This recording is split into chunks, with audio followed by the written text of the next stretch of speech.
student, my name is Mini Sethi. Today I'm going to discuss what method of measuring national income. सबसे पहले हम बात करते हैं इनकम मेथड की। इसके तीन मेथड है, income method, value added method और एक्सपेंडिचर मेथड। सबसे पहले हम बात करते हैं इनकम मेथड। इनकम मेथड क्या करता है? Income received by all resident of country for rendering their product and service. Means अपने प्रोडक्ट और सर्विस को काम पर लगाने पर जो हमें पैसा मिलता है, ठीक है। अपना प्रोडक्ट कैसा, किसी के पास कोई शॉप है, दुकान है, उसको वो किराए पे देता है, उसके बदले में उसको रेंट मिलेगा, ठीक है। किसी के पास कोई पैसा है, उसको वो दूसरों को देता है इन्वेस्टमेंट पर्पस के लिए, उसके बदले में जो उसको इंटरेस्ट मिलेगा, ठीक है। प्लस सर्विस क्या होगी, वो अपने आप को खुद काम पे लगाता है, किसी के वहां पे जॉब करता है, किसी के वहां पे काम करता है, जो उसको पैसा मिलता है। मीन्स जो हम हमारे प्रोडक्ट और सर्विस को काम पर लगाकर जो हम इनकम अर्न करते हैं ना, उन सबको जोड़कर, जितने भी एक कंट्री में जितने भी रेजिडेंट है, सबकी इनकम को जोड़कर आपकी अल्टीमेटली क्या आती है? नेशनल इनकम आ जाती है। लेकिन ये कैलकुलेट करने का एक प्रोसेस होता है, हम इसमें क्या क्या इंक्लूड करते हैं, हम उसके बारे में डिस्कस करते हैं। तो सबसे पहले हम इसमें बात करते हैं कंपनसेशन ऑफ एम्प्लॉइज। हम इसमें क्या इंक्लूड करते हैं? Compensation of employees. ओके, अब एम्प्लॉइज की कंपनसेशन में क्या आएगा? सबसे पहले आएगा wages and salaries in cash. Okay, cash की फॉर्म में जो हम एम्प्लॉइज को वेजेस और सैलरी देते हैं, वो इसमें इंक्लूड होएगी। सेकंड इंक्लूड होएगा payment in kind. Payment in kind का मतलब होता है, एक तो कैश में आपने एम्प्लॉइज को पैसा दे दिया, उनके अकाउंट में ट्रांसफर कराया है, कैश में दिया, एक ही बात है। लेकिन पेमेंट इन काइंड का मतलब कैश के अलावा आप उनको अदर फैसिलिटीज देते हो।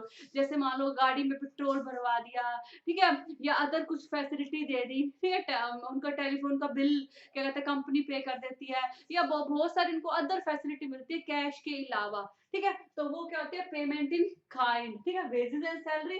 सेकंड क्या? Payment in kind. थर्ड आएगा employer contribution to security scheme. क्या आएगा? Employer contribution to security scheme. Employer contribution to security scheme का मतलब है जो एम्प्लॉयर, ठीक है, एम्प्लॉइज और एम्प्लॉयर में डिफरेंस होता है। एम्प्लॉयर क्या होता है? उनको जॉब देने वाला। जो सिक्योरिटी फंड में उनके लिए जो कंट्रीब्यूट करता है, जैसे प्रोविडेंट फंड, प्रोविडेंट फंड में कुछ अमाउंट तो एम्प्लॉइज के अकाउंट से जाता है और कुछ उसमें अपना कंट्रीब्यूशन कौन करता है? एम्प्लॉयर करता है, ठीक है। तो उसे क्या बोलते हैं? Employer contribution to security scheme. जैसे प्रोविडेंट फंड में कुछ अमाउंट एम्प्लॉइज का और कुछ उसमें कंट्रीब्यूशन कौन करता है? आपका एम्प्लॉयर करता है। तो वो भी क्या आपकी नेशनल इनकम में काउंट होगा। जो आप प्रोविडेंट फंड के थ्रू जो पैसा रिसीव करते हो, वो भी क्या नेशनल इनकम में काउंट होगा। पेंशन एंड रिटायरमेंट, ठीक है, रिटायरमेंट के टाइम पे जो एम्प्लॉइज, रिटायरमेंट के टाइम पे जो एम्प्लॉयर अपने एम्प्लॉइज को फैसिलिटी देता है, जो पैसे देता है, वो भी क्या है? आपकी कंपनसेशन ऑफ एम्प्लॉइज में आएंगे और आपकी नेशनल इनकम में काउंट होंगे। तो पहला क्या होगा? कंपनसेशन ऑफ एम्प्लॉइज में wages and salary in cash, payment in kind, employer contribution to security scheme, pension and retirement facility जो आप एम्प्लॉइज को देते हो, वो किस में आएगा? कंपनसेशन ऑफ एम्प्लॉइज में। सेकंड आपका इसमें आएगा ऑपरेटिंग सरप्लस। अब ऑपरेटिंग सरप्लस का मतलब क्या? ऑपरेटिंग सरप्लस का मतलब है आपकी प्रॉपर्टी और एंटरप्रेन्योरशिप के थ्रू जो आपको पैसा मिलता है, जो आपको इनकम मिलती है। किसमें? आपके पास जो प्रॉपर्टी है या फिर जो एंटरप्रेन्योरशिप करते हो, कोई बिजनेस करते हो, उसके बदले में जो आपको पैसा मिलता है, उसे क्या बोलते हैं? ऑपरेटिंग सरप्लस मिलते हैं। आपको आपकी प्रॉपर्टी और एंटरप्रेन्योरशिप के थ्रू किस किस फॉर्म में पैसा मिल सकता है? आपको रेंट की फॉर्म में पैसा मिल सकता है, आपको इंटरेस्ट की फॉर्म में पैसा मिल सकता है, और आपको प्रॉफिट की फॉर्म में पैसा मिल सकता है। रेंट वही हो गया, आप अपनी बिल्डिंग किराए पे दे देते हो, अपनी शॉप किराए पे दे देते हो, मशीनरी किराए पे दे देते हो। इंटरेस्ट आप अपना पैसा दूसरों को देते हो, जिसे वो लोग इन्वेस्टमेंट पर्पस के लिए यूज करते हो। पर प्रॉफिट जो बिजनेसमैन को मिलता है, एंटरप्रेन्योर को मिलता है, प्रॉफिट में क्या क्या इंक्लूड होगा? प्रॉफिट में आपका इंक्लूड होगा डिविडेंड, ठीक है। जो आप शेयर होल्डर, जो आपके शेयर होल्डर होते हैं, जो आपकी कंपनी में इन्वेस्ट करते हैं, उनको जो आप अपने प्रॉफिट का पार्ट देते हो, वो क्या है? डिविडेंड। डिविडेंड में आपके प्रॉफिट में आपके क्या इंक्लूड होंगे? डिविडेंड इंक्लूड होंगे, जो किनको मिलते हैं? शेयर होल्डर को मिलते हैं।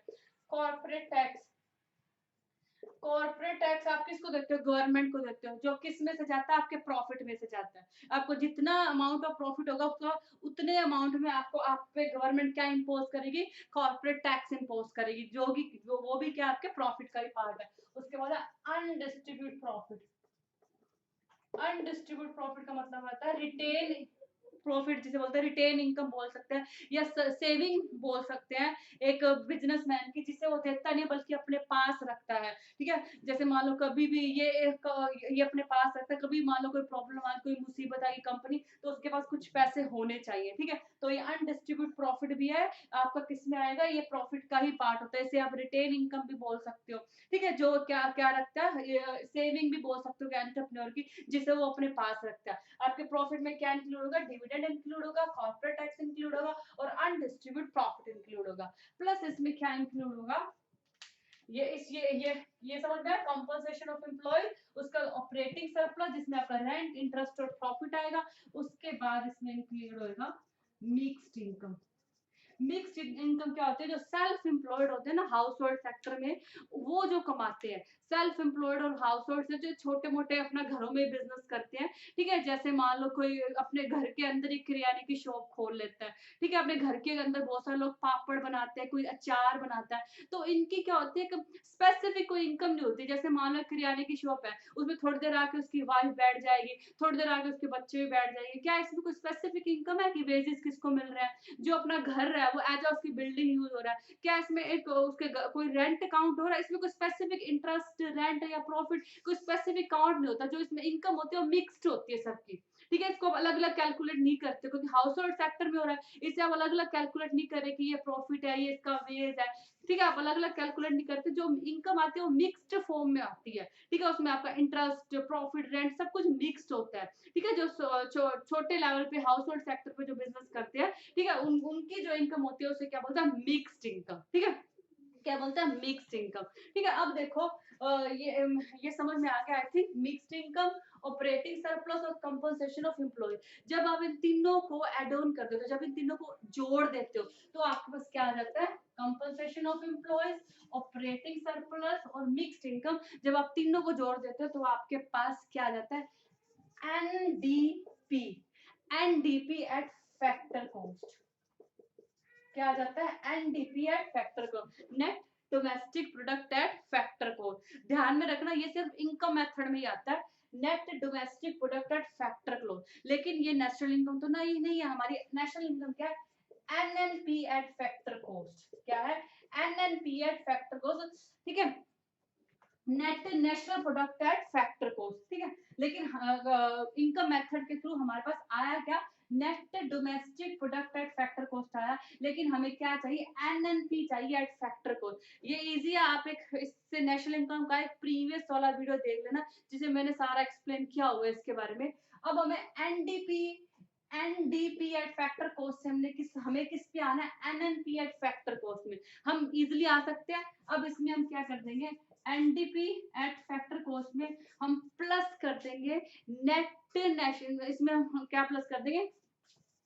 NFI, net factor income from abroad. ठीक है, क्या प्लस कर देंगे? Net factor income from abroad. Means जो हम दूसरे देशों में से जो इनकम हम रिसीव करते हैं, ये हम कैसे करेंगे? मेरे अब लास्ट वीडियो में एक्सप्लेन भी किया हुआ है। जो इनकम हमें रिसीव हुई माइनस कर देंगे जो हमें पेड हुई। मींस जो हमें दूसरे देशों से रिसीव हुई, जो हमने दूसरे देशों को पेड करी। मींस जो दूसरे देशों से लोग आके हमारे यहाँ से काम करते लेकिन अपने देश में भेजते हैं, तो वो क्या हमने पेड की, और दूसरे देशों के लोग वहां पे रहकर हमारे यहाँ पे भेजते हैं, वो हमने रिसीव करी। उस रिसीव को आपने पेड में से माइनस कर दिया, तो क्या गया?